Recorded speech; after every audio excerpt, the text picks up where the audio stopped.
fajar wujud yang nyata. Raih mimpimu juga cita-cita, generasi emas Indonesia. Profil pelajar Pancasila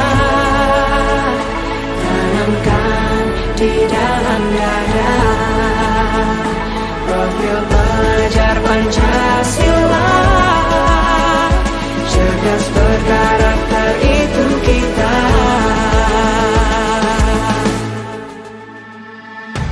Beriman dan bertakwa pada Tuhan yang Maha Esa. Berakhlak mulia, berkebinekaan global kita. Gotong royong, berjiwa mandiri, berpikir kreatif dan bernalar kritis. Perbedaan bukan suatu halangan untuk kita saling bergandeng tangan. Bhinneka Tunggal Ika, semboyan negeri kita yang harus kita jaga bersama. Profil pelajar Pancasila tanamkan di dalam dada. Profil pelajar Pancasila, cerdas berkarakter itu kita.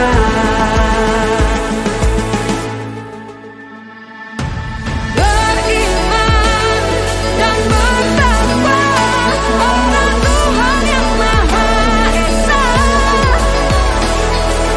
Berakhlak mulia, berkebinekaan global kita.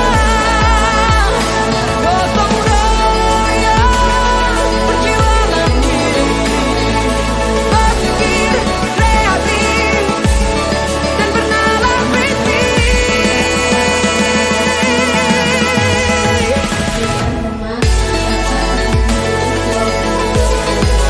Profil pelajar Pancasila.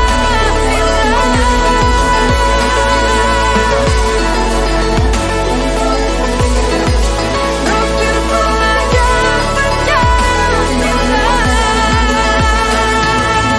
Nikmat rezeki sehingga masih dipertemukan di tempat ini. Amin amin ya rabbal alamin. Tak lupa salawat serta salam semoga tetap tercurahkan kepada junjungan Nabi kita Nabi Agung Muhammad Sallallahu Alaihi Wasallam, karena berkat beliaulah kita dapat menikmati kehidupan dengan penuh kemuliaan. Amin amin ya rabbal alamin. Untuk mempersingkat waktu sebelum acara dimulai, maka perkenankan saya sebagai pembawa acara untuk membacakan susunan acara. Acara yang pertama adalah pembukaan. Acara kedua menyanyikan lagu Indonesia Raya. Acara ketiga sambutan-sambutan. Dan acara yang terakhir adalah pemaparan diseminasi. Untuk acara yang pertama, marilah kita buka dengan bacaan basmalah bersama-sama. Bismillahirrahmanirrahim. Acara yang kedua menyanyikan lagu Indonesia Raya yang dipimpin oleh Bu Siti Rohania. Hadirin dimohon berdiri.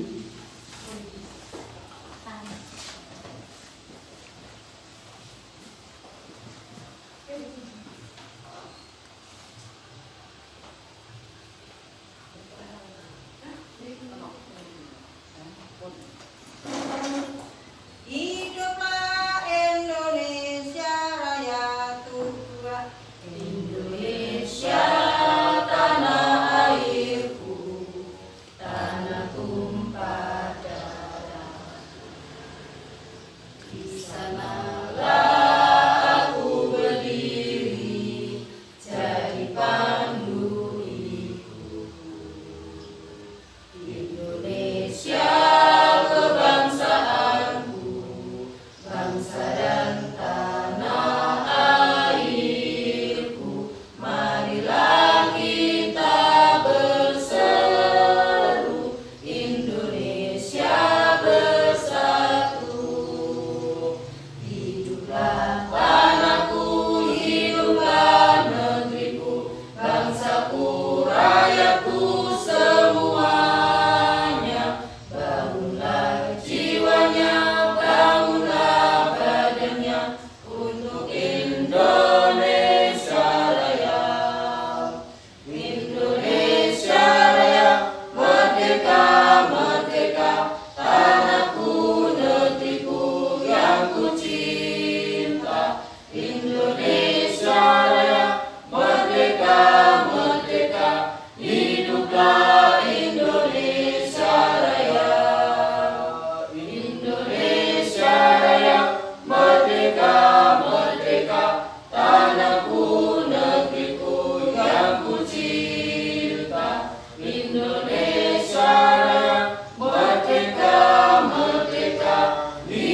Hiduplah Indonesia Raya. Hadirin dimohon duduk kembali. Acara yang ketiga adalah sambutan-sambutan. Sambutan pertama oleh Bapak Kepala Sekolah Bapak Wahid. Waktu dan tempat silakan.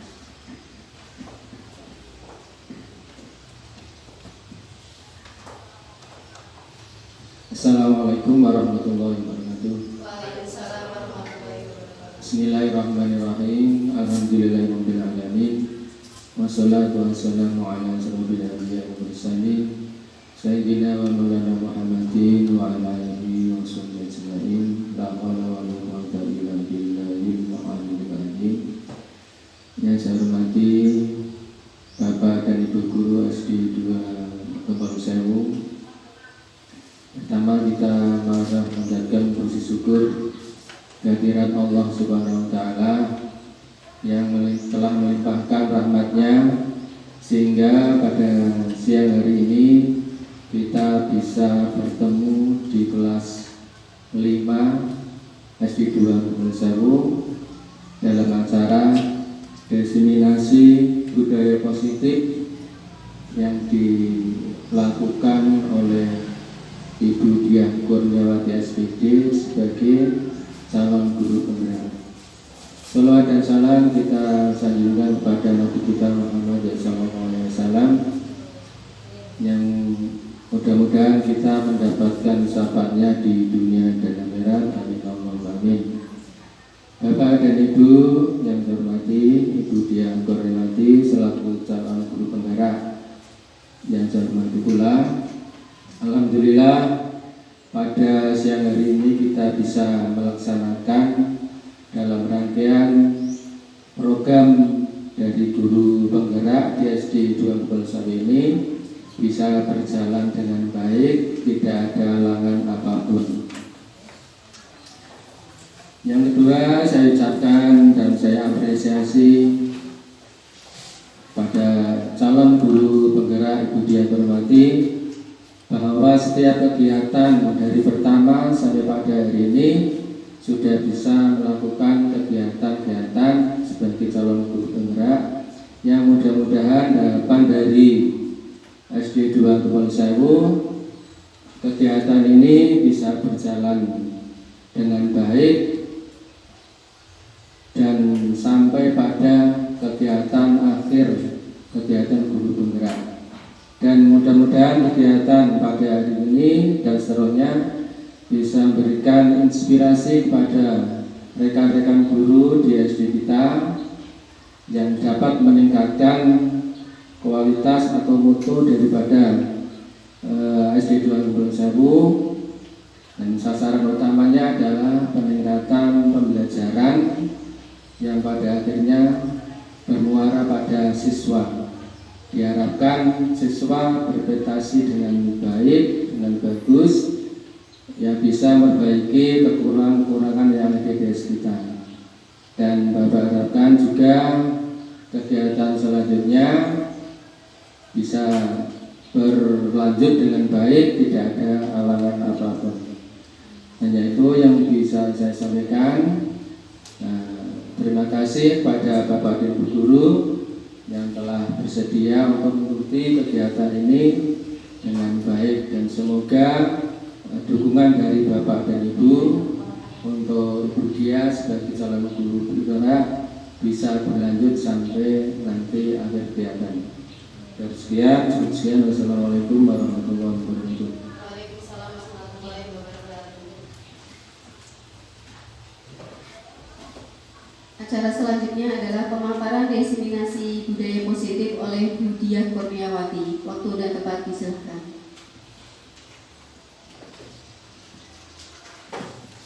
Terima kasih kepada pembawa acara yang telah memberikan saya kesempatan untuk memaparkan pengimbasan modul 1.4 mengenai budaya positif, yakni implementasi keyakinan kelas dalam menanamkan budaya positif di kelas dan di sekolah. Selamat datang para guru hebat. Mari belajar bersama, berkolaborasi, saling mendukung demi mewujudkan disiplin positif di sekolah tercinta. Yang pertama, kontekstual dalam pembelajaran sesuai dengan pemikiran Ki Hajar Dewantara. Yang pertama adalah perbedaan karakter. Mulai saat ini, dalam membimbing siswa, saya memperhatikan kodrat alam dan kodrat zamannya, sehingga dapat memberikan perlakuan yang sesuai dengan karakter siswa. Dapat kita ketahui sebelumnya bahwa anak itu memiliki kodrat alam dan kodrat zaman. Kodrat alam yakni adalah sikap yang sudah melekat, sikap yang memang ada sejak mereka lahir. Itu adalah kodrat alam. Sedangkan kodrat zaman yakni zaman abad 21. Jadi siswa zaman sekarang dengan siswa zaman kita waktu sekolah itu memang karakteristiknya berbeda. Tidak bisa dibandingkan, tidak bisa disamakan. Mereka sudah memiliki keahlian, mereka sudah melihat menggunakan internet apa yang terjadi, keadaan seperti apa yang ada pada siswa di sekolahan lain. Jadi menurut Ki Hajar Dewantara, siswa itu memiliki karakter yang berbeda. Itu didasarkan dari kodrat alam dan kodrat zaman. Sedangkan menurut kodrat alam, antara siswa karakternya sangat jauh berbeda. Bahkan antara siswa yang ada di desa dengan siswa yang ada di kota, dapat kita ketahui sendiri memang mereka memiliki karakteristik yang berbeda. Namun dengan perbedaan itu bukan membuat kita menjadi patah arah atau putus asa. Kita harus menolong mereka untuk merubah sedikit demi sedikit, menyelamatkan mereka untuk merubah sikap-sikap yang kurang baik. Nah, kemudian ada persemaian benih. Pendidik diumpamakan adalah petani dan siswa adalah benihnya. Jika pada saat menyemai benih dilakukan dengan baik, kemudian dirawat dengan maksimal, maka akan mendapatkan hasil yang sesuai yang diharapkan. Jadi kita adalah diibaratkan sebagai petani, sedangkan anak-anak adalah benihnya. Kemudian ada budi pekerti, meneruskan pembiasaan budaya positif setiap pagi. Sebagai contoh religius, nasionalisme, budi pekerti akan membentuk kesadaran siswa akan pentingnya penanaman karakter dalam kehidupan sehari-hari. Sudah kita laksanakan dalam kegiatan pagi, kegiatan Asmaul Husna itu juga sudah termasuk. Kemudian kita harus menjadi menyenangkan, memberikan pengalaman belajar yang menyenangkan, bisa diselingi dengan ice breaking, dengan agar dapat dengan mudah menerima apa yang disampaikan oleh pendidik. Bisa menggunakan permainan, karena pada dasarnya anak-anak, apalagi kelas kecil 1, 2, dan 3, itu mereka masih suka bermain. Bahkan kelas besar pun, kelas tinggi pun, mereka juga masih suka bermain. Kalau diajak nyanyi, diajak tepuk-tepuk, itu mereka merasa sangat bahagia. Kemudian kutipan Ki Hajar Dewantara, Setiap orang menjadi guru, setiap rumah menjadi sekolah, memberikan motivasi dalam pembelajaran di sekolah kita. Nah, kita menjadi tuan rumah bagi sekolah kita masing-masing.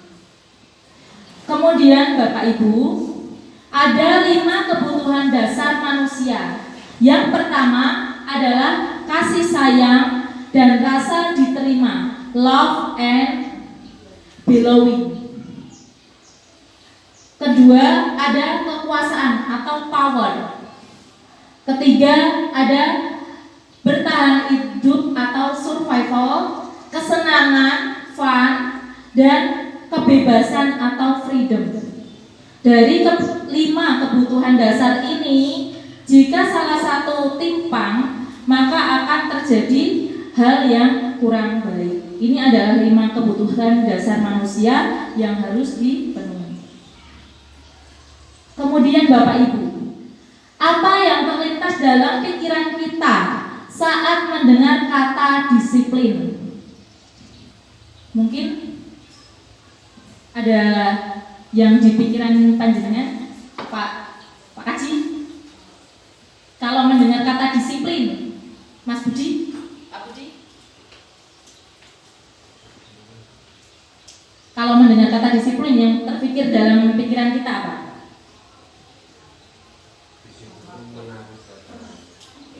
Mengalir. Disiplin itu mengalir. Bagaimana kalau Bu Endah? Kalau mendengar kata disiplin, saya harus disiplin tepat waktu sesuai dengan aturan. Menurut Pak Wahid? Disiplin harus seperti yang dilakukan Bu Endah, tepat waktu, mengikuti aturan yang berlaku. Mengikuti aturan yang berlaku. Terima kasih Bapak Ibu. Berikan tepuk tangan untuk Bapak Ibu yang sudah menjawab. Terima kasih. Jika mendengar kata disiplin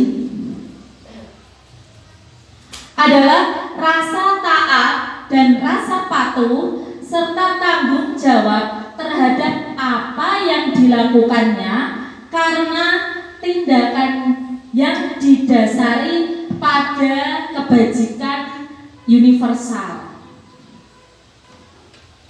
Benar sekali, kalau disiplin itu pasti langsung menyangkut kepada ketaatan akan aturan, apapun aturannya.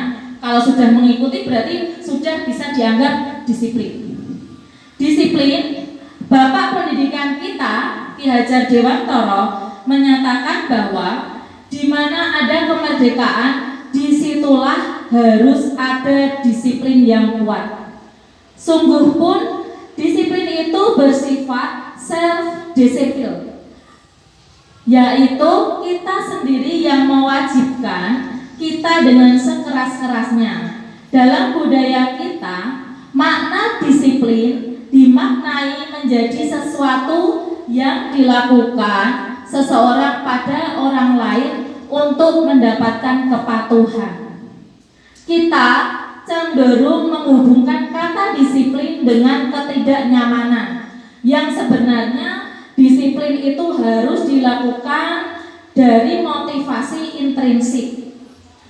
Menurut Ki Hajar Dewantara, dalam buku beliau yang berjudul Pemikiran Konsepsi Keteladanan Sikap Merdeka, cetakan kelima tahun 2013, halaman 470. Jadi dalam benak orang lain, disiplin itu pasti cenderung ke arah taat, harus mengikat. Kemudian, apa saja nilai-nilai kebajikan jika kita melaksanakan disiplin? Kalau kita melaksanakan disiplin, seperti nilainya apa ya? Mungkin Pak Wahid. Disiplin, Kalau sudah melaksanakan kebajikan itu, sudah melaksanakan disiplin, biasanya orang itu pertama merasa senang. Yang kedua, tugas bisa diselesaikan dengan baik. Oke, Pak Bapak, terima kasih. Untuk nilai-nilai kebajikan, benar sekali yang diutarakan sama Bapak Wahid, ada sikap dari siswa yang jika kita patuhi, yakni sikap toleransi. Dengan melakukan disiplin, oh kancane melaksanakan, berarti aku juga harus ikut melaksanakan. Itu yang disebut sikap toleransi. Mereka ada rasa pekewo atau teko seliro, toleransi. Kemudian ada rasa hormat, hormat kepada Bapak Ibu guru, hormat kepada sesama. Jika aku tidak melakukan disiplin, berarti aku tidak sama mereka. Mereka saling menghormati. Kemudian ada integritas. Integritas adalah kekuatan dari hati. Ada sikap mandiri, menghargai, antusias, empati, keingintahuan, kreativitas, kerjasama, percaya diri, dan komitmen. Ini adalah nilai-nilai kebajikan yang semoga saja bisa kita terapkan pada siswa. Nah, di sini kita akan belajar bagaimana usaha kita untuk bisa menerapkan nilai-nilai kebajikan tersebut. Dalam profil pelajar Pancasila, nilai-nilai kebajikannya yakni yang pertama adalah beriman, bertakwa kepada Tuhan Yang Maha Esa, dan berakhlak mulia. Kemudian yang kedua ada mandiri. Ketiga, bernalar kritis. Keempat, berkebinekaan global, bergotong royong, dan kreatif. Sedangkan dalam pelaksanaannya, jika anak tidak melaksanakan apa yang dimaksud dengan disiplin, ada 5 posisi kontrol kita sebagai guru, sebagai orang tua di sekolah dalam menangani, dalam menyikapinya. Yang pertama adalah sebagai penghukum. Yang kedua adalah membuat merasa bersalah. Yang ketiga sebagai teman. Yang keempat sebagai pemantau. Yang kelima sebagai manajer. Ini adalah 5 posisi kontrol kita sebagai guru. Kemudian kira-kira apa posisi kontrol yang pernah panjenengan lakukan? Sebagai temankah kepada siswa atau sebagai pembuat rasa bersalah? Yuk mari kita sikapi bersama. Yang pertama sebagai penghukum. Biasanya nada suaranya tinggi, bahasa tubuh, mata melotot, dan jari menunjuk dan menghadik. Nah, ini adalah posisi guru sebagai penghukum. Ini ada contohnya. Terlambat lagi, pasti terlambat lagi.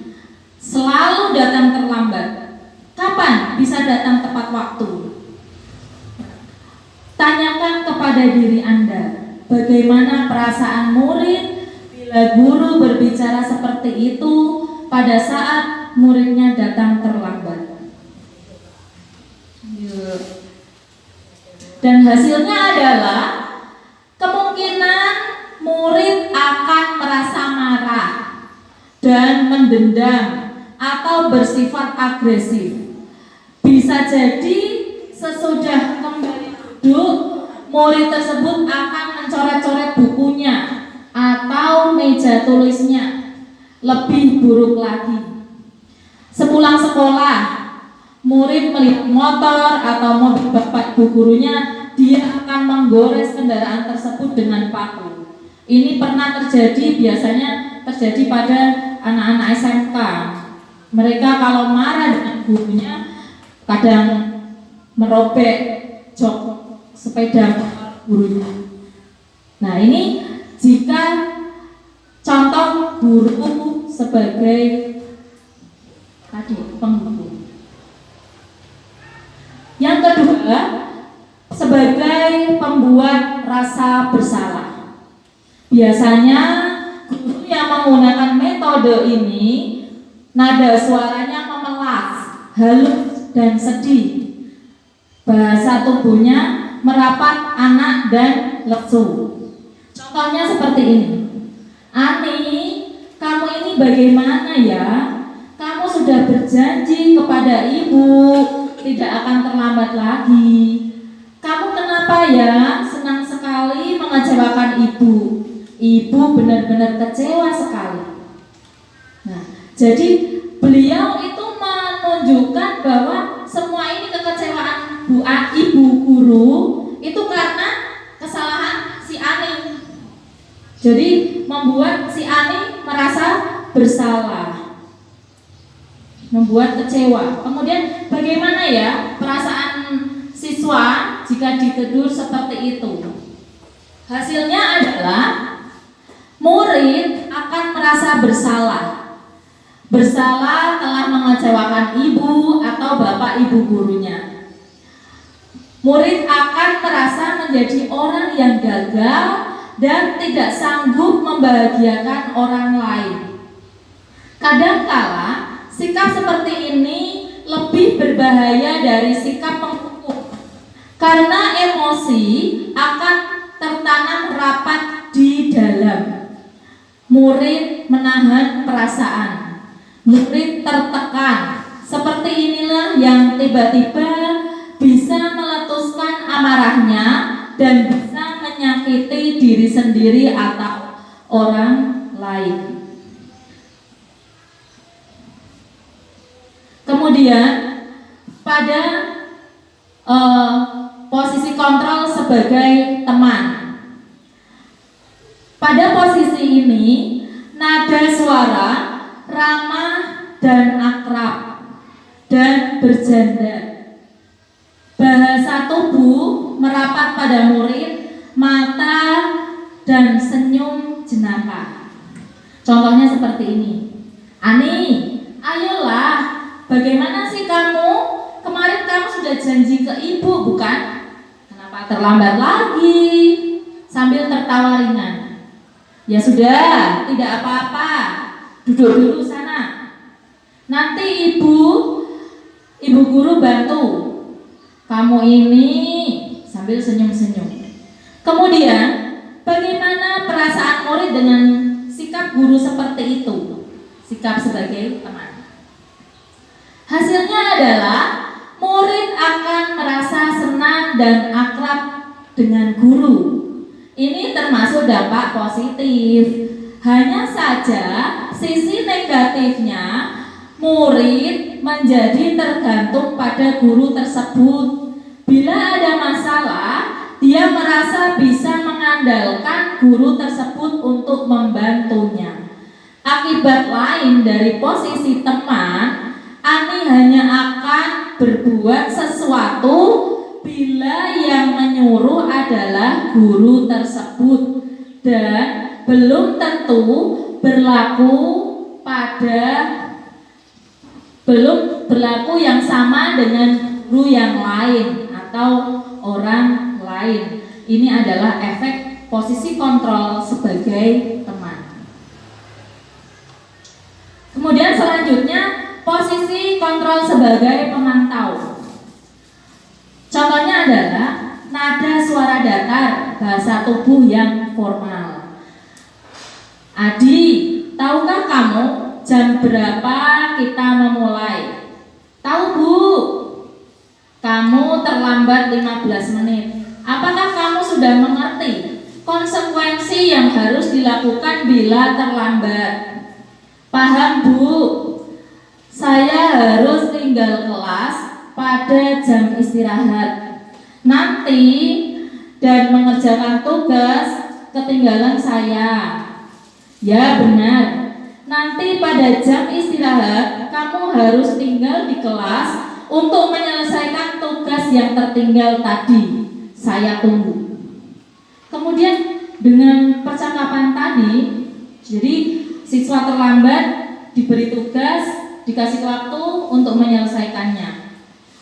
Bagaimana perasaan murid jika diperlakukan seperti itu? Hasilnya adalah murid memahami konsekuensi yang harus dijalankan karena telah melanggar salah satu peraturan sekolah. Guru tidak menunjukkan suatu emosi yang berlebihan, menjadi marah atau membuat merasa berbuat salah. Murid tetap dibuat tidak nyaman, yaitu dengan harus tinggal kelas waktu jam istirahat dan mengerjakan tugasnya.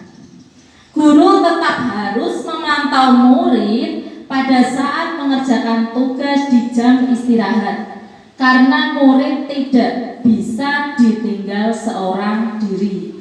Jadi dalam posisi ini guru merampas hak siswa untuk beristirahat. Dan ini menurut presentasi saya juga membuat anak kurang nyaman. Kemudian posisi kontrol yang terakhir adalah sebagai manajer. Nada suara tulus, bahasa tubuh tidak kaku mendekat ke murid. Pada posisi manajer, maka suara guru sebaiknya tulus, tidak perlu marah, tidak perlu meninggikan suara, apalagi menunjuk-nunjuk jari ke murid, berkaca pinggang atau bersikap seolah-olah menyesal. Tampak sedih sekali akan membuat murid ataupun bersendau gurau menempatkan diri sebagai teman murid. Pada posisi manajer, hasil yang ditemukan adalah posisi manajer, guru akan mengembalikan tanggung jawab pada murid untuk mencari jalan keluar permasalahannya, tentu dengan bimbingan guru.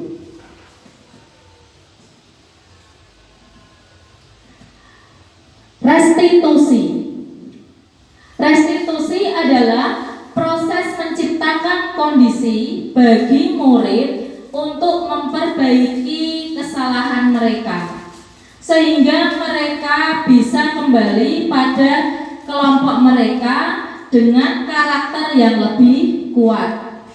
Restitusi juga merupakan proses kolaboratif yang mengajarkan murid untuk mencari solusi untuk masalah mereka dan membantu murid berpikir tentang orang seperti apa mereka, menjadi tujuan mulia dan bagaimana mereka harus memperlakukan orang lain. Nah, dijelaskan dengan gambar segitiga restitusi. Jadi kalau dalam segitiga ini ada 3 tahapan. Yang pertama ada seperti itu. Kita bisa menyelesaikan ini. Bapak Ibu guru tidak tertarik mencari siapa yang salah. Kamu berhak merasa begitu. Apakah kamu sedang menjadi teman yang baik buat dirimu sendiri? Jadi kalau menstabilkan identitas itu lebih cenderung menenangkan siswa. Jadi bukan kamu salah, tidak. Di sini kita juga memahami, karena setiap kegiatan, setiap tindakan itu pasti ada alasannya. Misalnya dia barang yang dia suka diambil oleh temannya, berarti kan dia mau mengambil barang itu. Nah, kebetulan caranya saja yang salah. Nah, kita menstabilkan identitas. Kemudian validasi tindakan yang salah. Jadi guru dan siswa menyimpulkan tindakanmu itu benar atau salah. Nah, kalimat yang bisa digunakan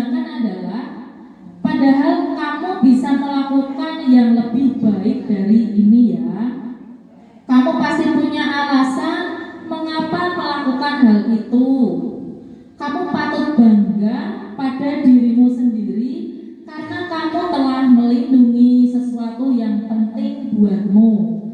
Kamu boleh mempertahankan sikap itu, tapi kamu harus menambahkan sikap yang baru. Kemudian pada tahap menanyakan keyakinan, kalimat yang bisa digunakan yakni apa yang kita percaya sebagai kelas atau keluarga. Apa nilai-nilai umum yang kita telah sepakati? Apa bayangan kita tentang kelas yang ideal?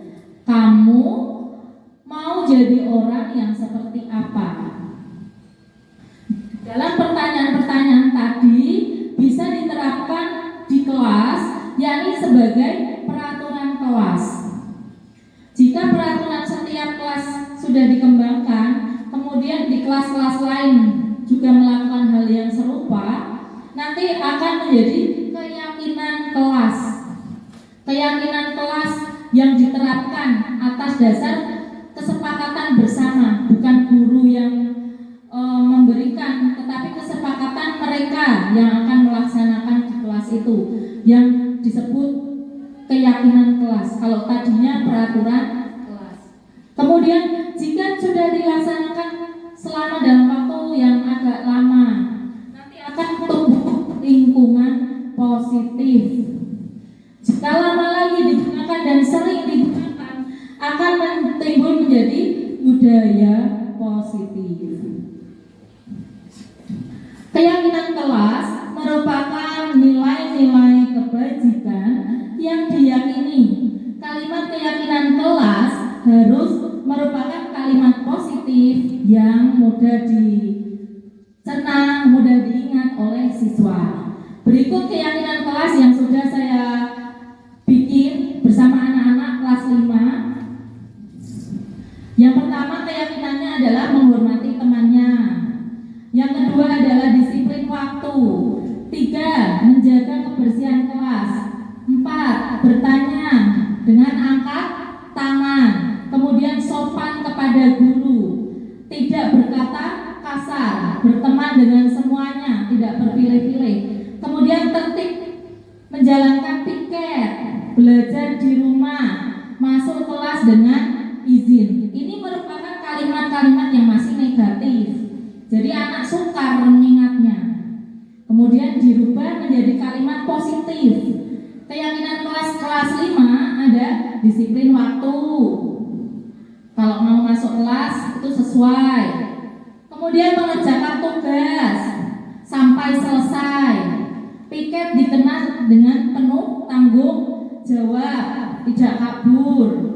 Mengikuti pelajaran dengan tertib, saling menghargai dan menolong. Kemudian yang kelima, belajar dengan gembira dan bersemangat. Keenam, angkat tangan ketika mau bertanya atau berpendapat. Yang ketujuh, menjaga kebersihan lingkungannya. Yang ke-8, membudayakan kata tolong, maaf, dan terima kasih. Praktik baik membuat kenyamanan di kelas, membuat keyakinan di kelas pada masing-masing kelas yang Bapak, Ibu, guru ampuh. Jadi kami harapkan Bapak Ibu juga bisa melaksanakan praktik baik ini di setiap kelas untuk membuat kelasnya menjadi nyaman. Sekian pemaparan dari saya. Mohon maaf jika ada tutur kata yang salah atau tidak berkenan. Wabillahi taufiq wal hidayah. Wassalamualaikum warahmatullahi wabarakatuh. Waalaikumsalam warahmatullahi wabarakatuh. Baik, terima kasih untuk penyampaiannya Bu Dia. Dan sekarang saya buka sesi tanya jawab.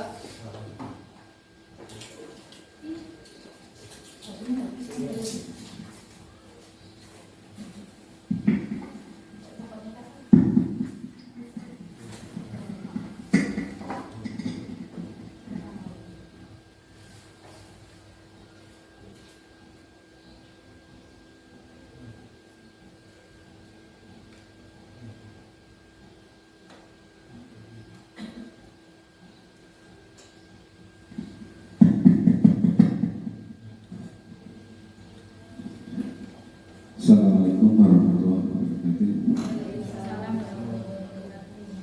Baik, salam.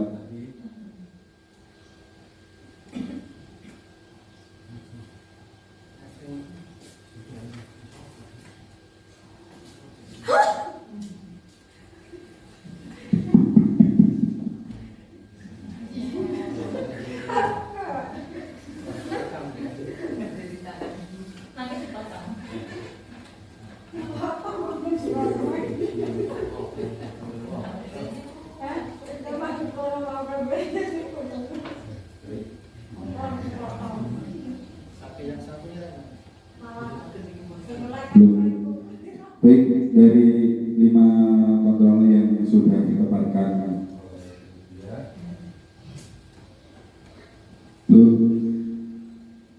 dari 5 posisi kontrol yang sudah dipaparkan, ya, yaitu untuk menurut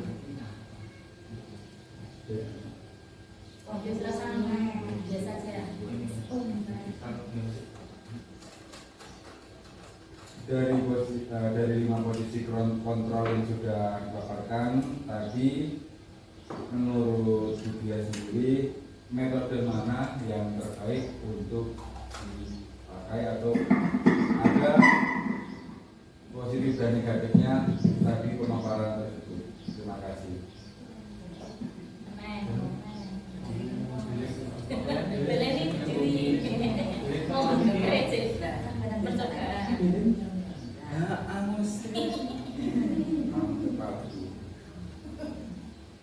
terima kasih. Oke, saya akan memberikan pertanyaan dari 5 posisi kontrol yang sudah dipaparkan tadi. Menurut Budia sendiri, metode mana yang terbaik untuk bisa dipakai atau untuk ada plus minusnya dari pemaparan metode 5 tersebut? Terima kasih. Terima kasih Mas Budi, Pak Budi. Kalau menurut saya itu metode 5 posisi kontrol yang paling tepat adalah manajer. Nah, dalam posisi yang lain bukannya tidak baik, tetapi negatifnya lebih banyak. Kalau menurut saya, kalau menurut Bapak Ibu bagaimana? Mungkin ada pendapat lagi yang lain. Kalau menurut saya manajer yang paling tepat untuk menghadapi siswa. Jadi kita bukan sebagai teman. Kalau kita sebagai teman itu anak akan menjadi tergantung pada kita. Terlalu lebay bahasanya, terlalu mendekat. Nah, kalau manajer itu kita sebagai guru juga tertulus, tidak marah. Nah, dalam konteks kurikulum ini itu sepertinya kita ditekankan untuk menjadi orang yang pribadi yang netral. Kalau menghadapi siswa yang emosi itu kita tidak terpancing. Nah, sepertinya itu menurut saya. Mungkin ada pendapat lain dari Bapak Ibu guru.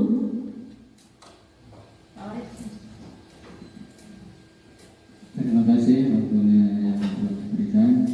Menanggapi dari pertanyaan Pak Budi dan tanggapan dari Budia yang tadi, yang paling tepat manajer itu juga bagus.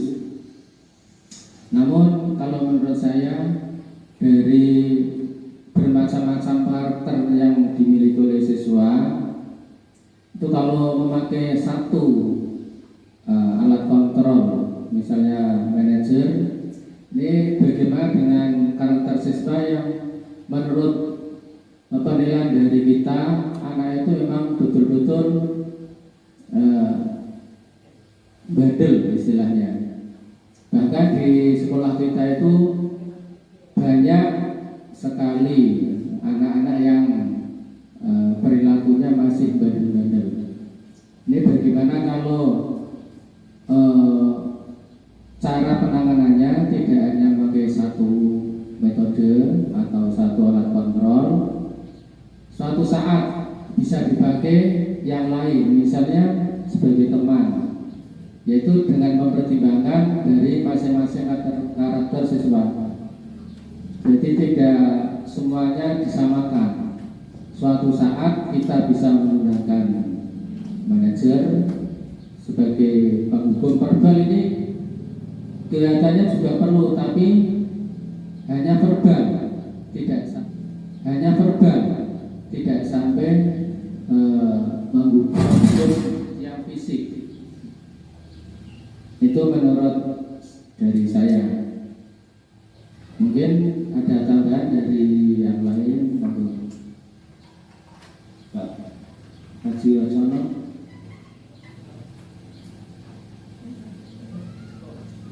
Cukup ya, kemudian kembali lagi.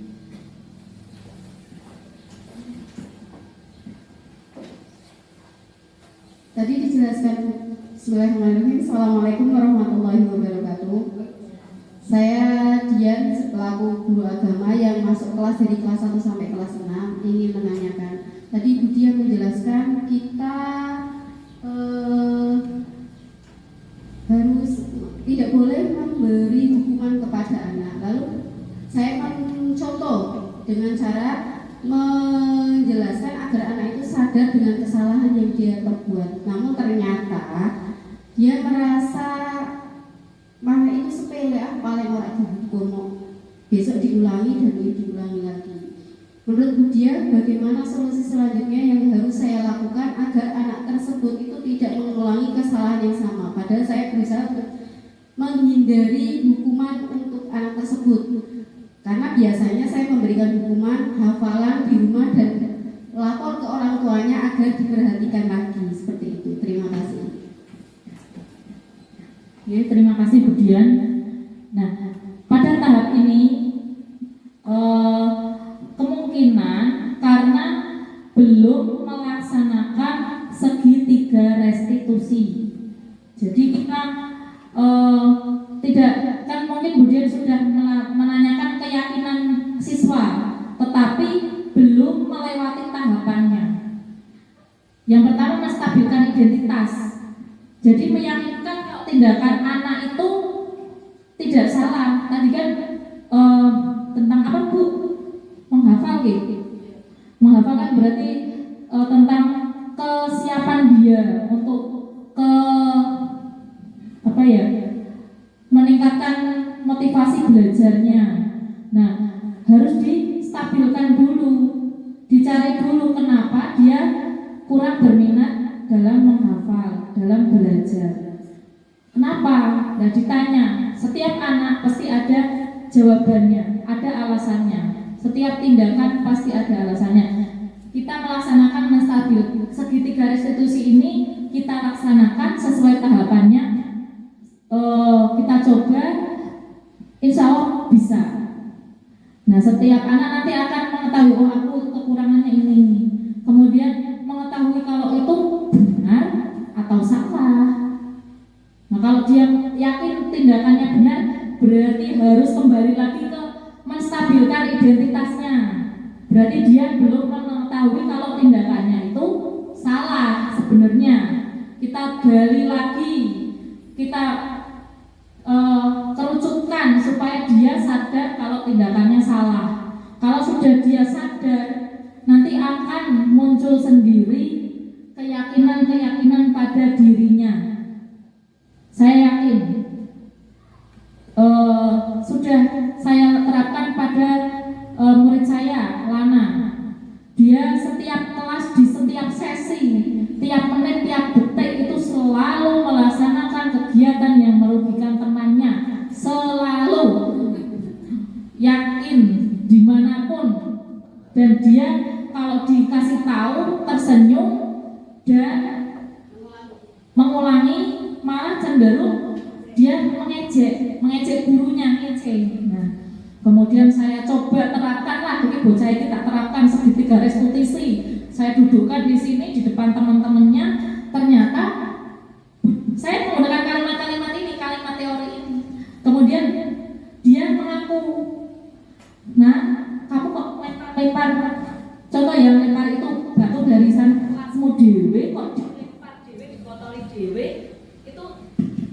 hal baik atau buruk? Sambil tersenyum dia jawab buruk. Lah kok tahu kalau buruk tapi kok dilaksanakan? Kenapa? Kamu kok nakal banget, itu kenapa? Ternyata dia itu punya alasan, dia itu ternyata tidak punya bapak. Bapaknya sama Wulan ternyata berbeda. Dan dia sekarang masih pengen dibelikan sepeda listrik. Nah itu ternyata alasannya dia itu untuk mencari perhatian. Jadi kembali lagi ke slide yang tadi banget tadi di awal, bukan ini.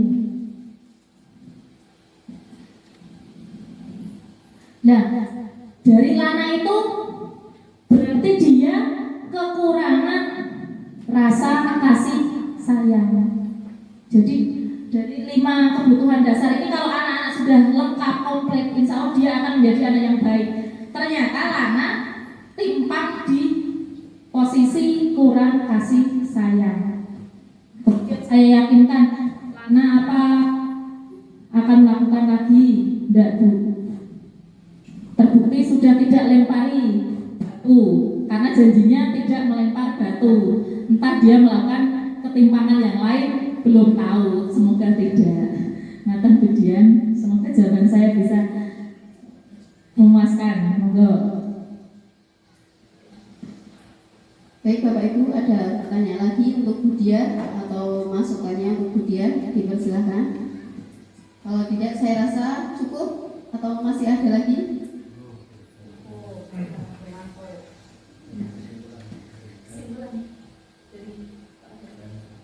Baik, kesimpulan akan disampaikan oleh Bapak Kepala Sekolah, Bapak Wahid, dipersilakan.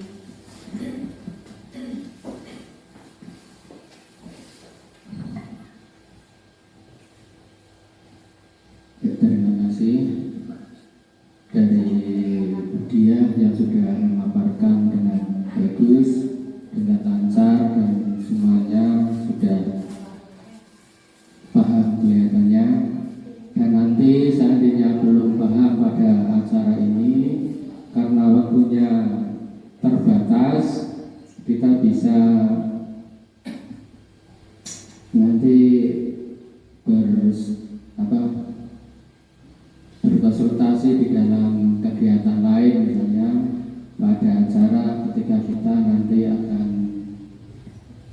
mengadakan di komunitas belajar di setiap hari Kamis. Jadi kegiatan ini juga masih bisa ditindaklanjuti. Kemudian dari paparan tadi yang telah disampaikan oleh Bu Dia, ini sangat bagus sekali. Dan kita ternyata sudah mendapat ilmu yang baru. Walaupun ilmu-ilmu yang lain yang kita sudah menerapkan, tapi ini kelihatannya ada hal yang baru yang perlu kita terapkan di setiap kelas, kaitannya dengan pembentukan disiplin dari siswa. Sebenarnya yang sudah kita laksanakan itu agak berbeda sekali yang dengan dipaparkan oleh Bu Dia, berkaitan misalnya tadi ada sistem posisi kontrol dalam pendisiplinan, kemudian ada segitiga restitusi.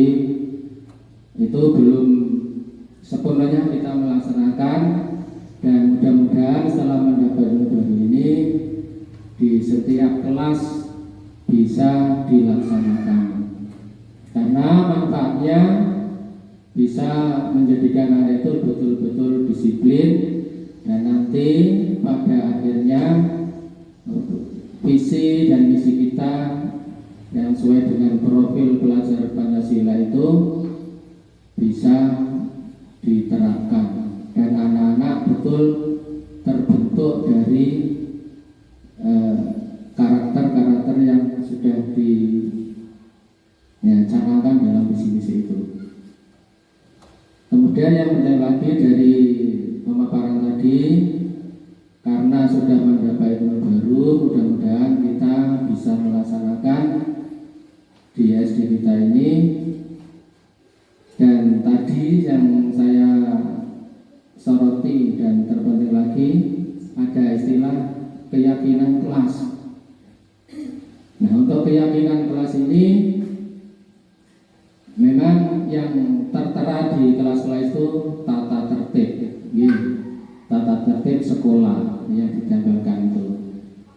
Dan tata tertib kelas ini biasanya belum ada kesepakatan dengan siswa.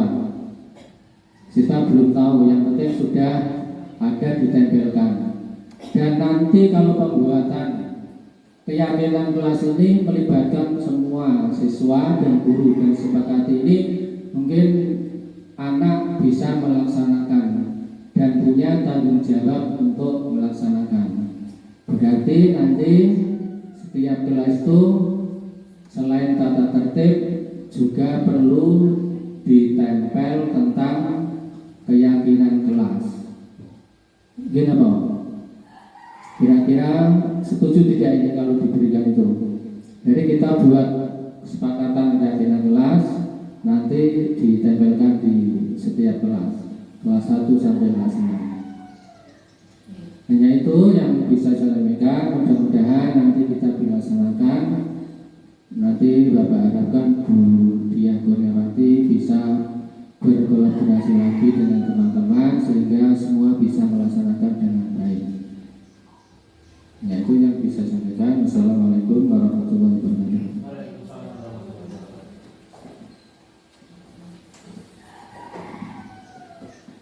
Alhamdulillahirrahmanirrahim, kita sudah di penghujung acara. Terima kasih banyak atas perhatiannya. Saya selaku pembawa acara mengucapkan banyak terima kasih dan mohon maaf apabila saat saya membawakan susunan acara terdapat kesalahan. Bila diberi hidayah, Assalamualaikum warahmatullahi wabarakatuh.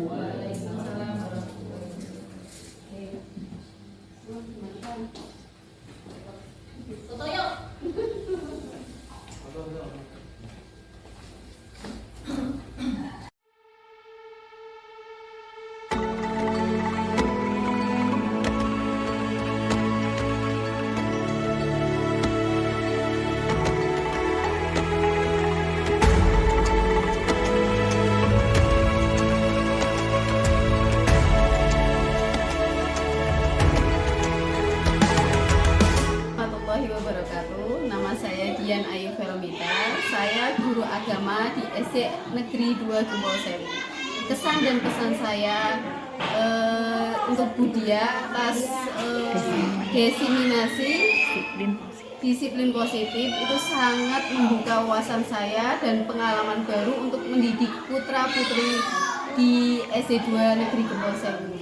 Saya sangat berterima kasih kepada Budia karena dengan ikutnya acara kemarin itu sangat membantu saya bagaimana cara mendisiplinkan anak yang mungkin terlalu hiperaktif. Terima kasih sekali untuk Budia. Wassalamualaikum warahmatullahi wabarakatuh. Assalamualaikum warahmatullahi wabarakatuh. Nama saya Ardi Setiawan, guru olahraga SD 2 Gembol Sewu.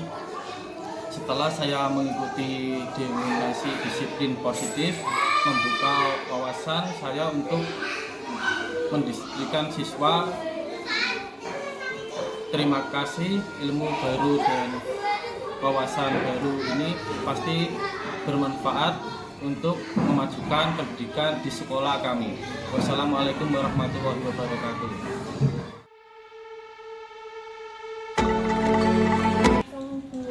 Nama saya Yula. Kemarin saya melanggar keyakinan kelas. Disiplin waktu yaitu masuk kelas terlambat. Saya sadar kalau itu salah dan tidak akan mengulangi lagi. Saya tidak dimarah oleh Bu Guru. Makasih Bu Guru sudah mengingatkan saya. Assalamualaikum Bu Dia. Nama saya Sabrina. Kemarin saya melanggar keyakinan kelas